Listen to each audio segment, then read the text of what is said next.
Hey, what's going on, guys? It's Jack, back again to talk about the Dragonflight announcement, release, and some of my biggest takeaways and everything from the announcement we've seen so far. Alright, first and foremost, holy shit, most of the leaks were right, but not all of the bingo card got filled out. Tally put together a good bingo card and everything like that. So we're getting the new class, we're getting the revamped talent system, some new profession updates, especially where you're going to be able to, like, flip into all your gear and everything like that, or your crafting for mining or whatever it is that you're going to have. They have a system for work orders, so if you wanted something specifically crafted for you, instead of having to spam in trade chat, you're going to just be able to put something up on the auction house and get somebody to level it, or get somebody to craft it for you, which would include, like, soul mine gear. Dragonflight, of course, the expansion. We are going to be having to level through a number of the different zones, and I'll show those. But most interestingly, we didn't get anything about player housing or guild housing, which I guess you would have thought would instantly be something that they would fit into the expansion. So it seems like housing not really going to be a thing at all. I'm actually kind of surprised they didn't go back to Dalaran as well. I feel like that's always something that they want to, like, bring back into. Hopefully cross-faction guilds happen, because I think it's going to be something in 9.2.5 that's going to cause, like, a ton of friction. Kind of some reference to Galakrond. We'll see. TBD. But no aspect covenant system. And this is one that I think everybody was sort of expecting from, like, leaks, was whether or not we would get covenants but less impactful, or covenants but, like, cosmetic or something like that. But I'd have to imagine AP is going to return in some way, shape, or form as well. But thank goodness no Sylvanas. Thank goodness no Sylvanas. It's going to be on that one. But some of the things that I think were the biggest takeaway for me is they're actually adding a new freaking healer and range DPS. So the Evoker is always going to be a dragon, and it's going to have these sort of, like, Worgen forms attached to it as well. Let's see if I can pull it up real quick here. So everybody, there we go.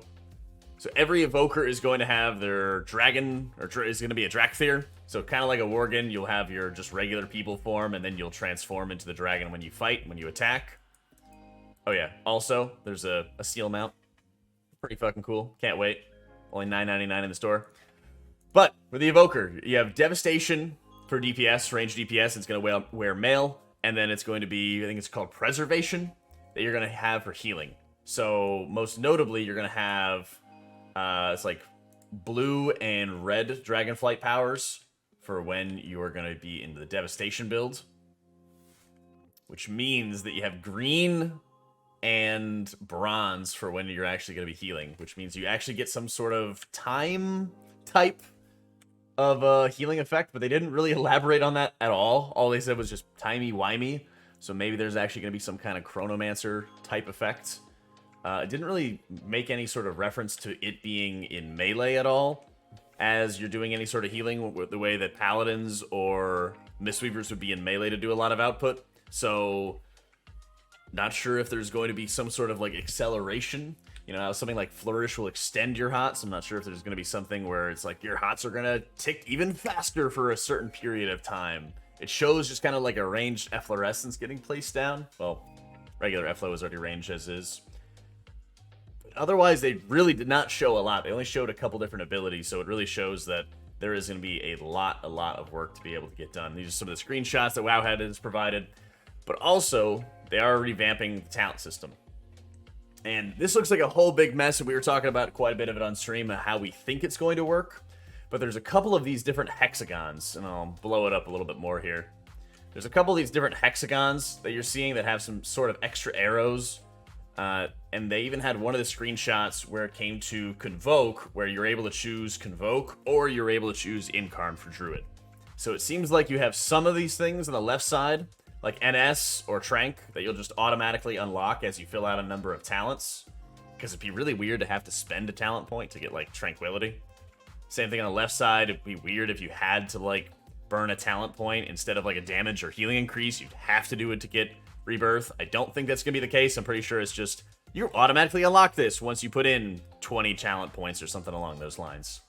And then you'll have other things throughout the tree where, as you fill out the tree, okay, yeah, you get Life Bloom, you get I think this is like the free regrowth proc, and then you get Iron Bark, but then you can choose to upgrade Iron Bark. So it's like the squares would be actual ability unlocks, the circles would be improvements to abilities, and then the hexagons would be like extra choices and more traditional like talent choices, the way that we think of them today with our regular trees.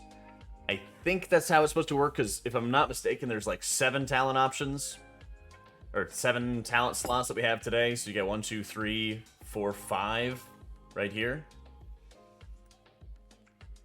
And I think I only saw 2 or 3 on this side as well. Yeah, 3 here. 1, 2, 3. But there's also some that you weren't really able to fill out. So I don't know if we're getting a total of 8. So we're going to actually technically get an extra row, or if it's going to be something where you don't have enough points at max level of 70 to be able to spec into it. So that's a little bit up in the air that I wanted to figure out. But they also made a billion different options for the loadouts. And I'll also blow it up a little bit here.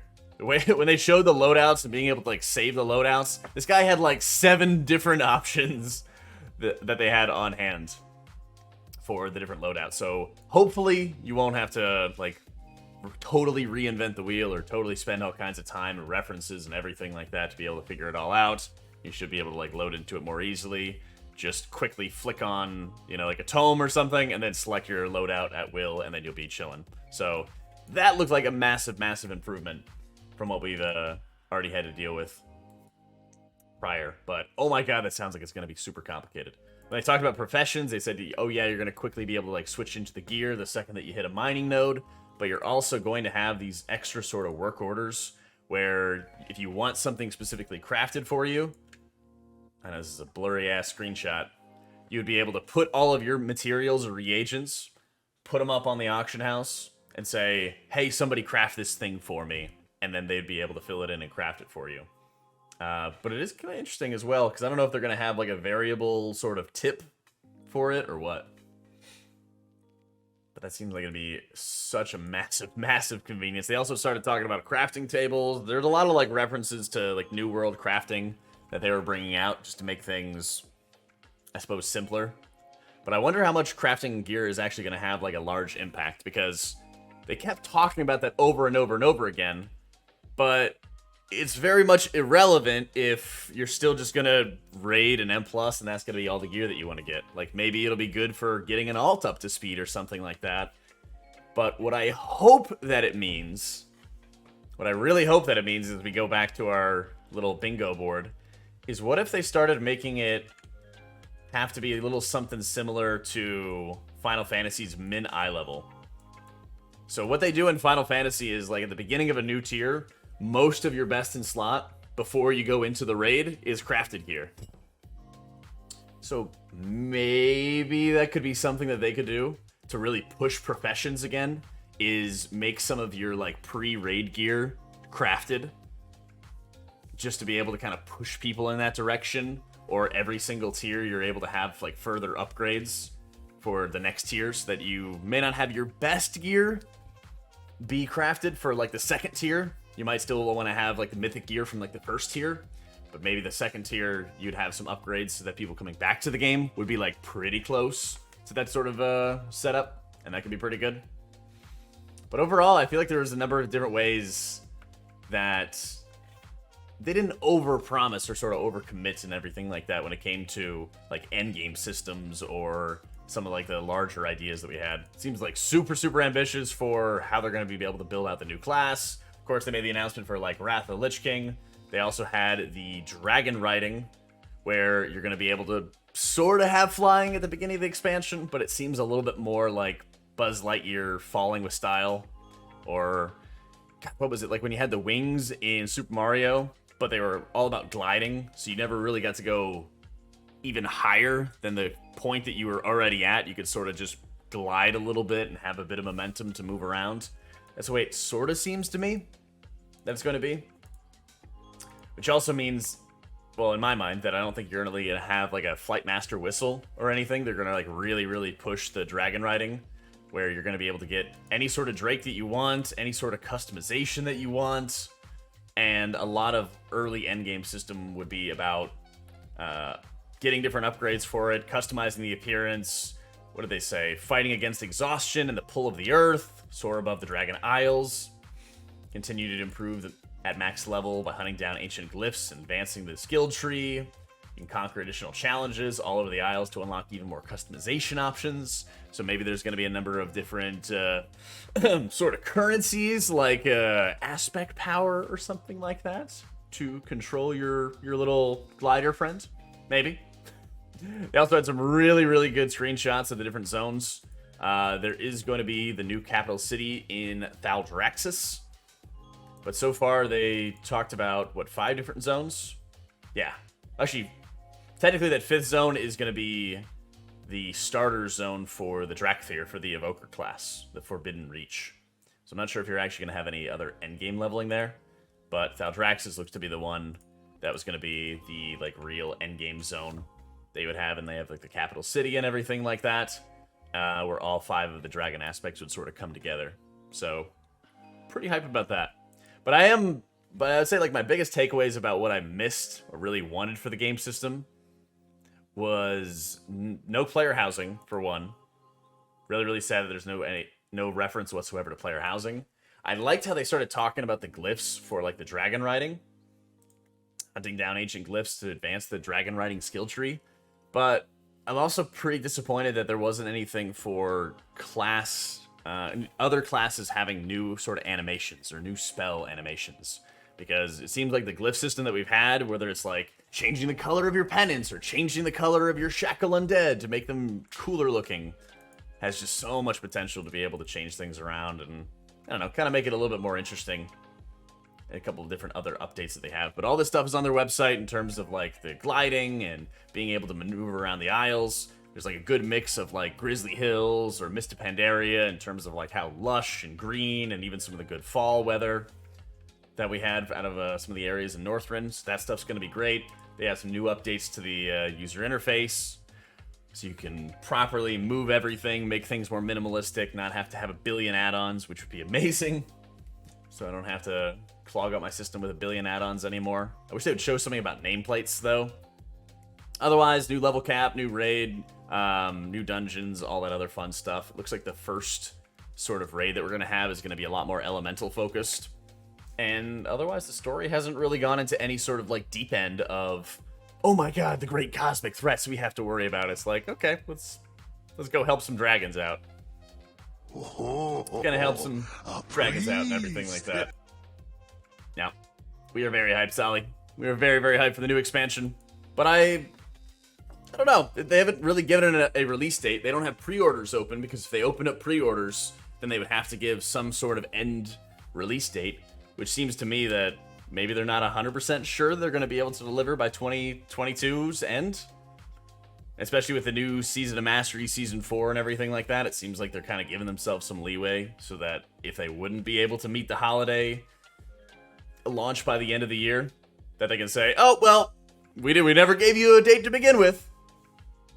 And then they'd be able to, you know, kind of figure it out from there. So that way they don't have to, like, run everybody ragged trying to be able to produce the game unfinished and everything like that. They also had a nice little article on Wowhead about tier gear. So they did confirm that tier gear is coming back. Here it is. And they did have some of the concept art already for some of the different classes. So I'm just saying, getting tier gear back. They already really liked having the creation catalyst and some of the reviews for that. So hopefully that gets a little bit more accelerated. It did feel like the stream ended a little bit abruptly. I agree. I do agree to that. But it's odd because it's like they released some cool stuff, but they also didn't overly heavily commit on what else was going down. You know, the fact they didn't really talk about any of the aspects, Covenant type of setup that was part of some of the leaks that we were seeing, even though some of the other areas of the leaks were really like accurate as to like what the cinematic was, what the different stuff was going on with the class. So I'm curious. Very, very curious to see what's going to happen there. So seems like they're undecided on if they want to do anything with the Covenant system. They're undecided on a release date yet. They're undecided on what they wanted to do with guild housing, I suppose. Or maybe it's just going to take a lot of time. I do like that they didn't have that like sort of Lordaeron remake, You know, some of the leaks were talking about, like, bringing back Kazan and spreading the story out to, like, the Four Winds. I'm really glad that it's very, like, Dragon Isle focused, and hopefully you're not having any sort of, like, Kultiris versus Zandalar gaps where you can't really fly from one area to the other. I hope there's nothing like that. Hopefully you could just actually get into the right position. Dude, I hope they get rid of Goblin Jump. Oh yeah, they also had... The last thing I wanted to say is, for the dragons, they had certain abilities where you're able to start going and strafing across the fields. It's kind of like the DK's dragon ability, except your character is actually the one that's moving. And I absolutely cannot wait to see DPS just get themselves murdered by this ability.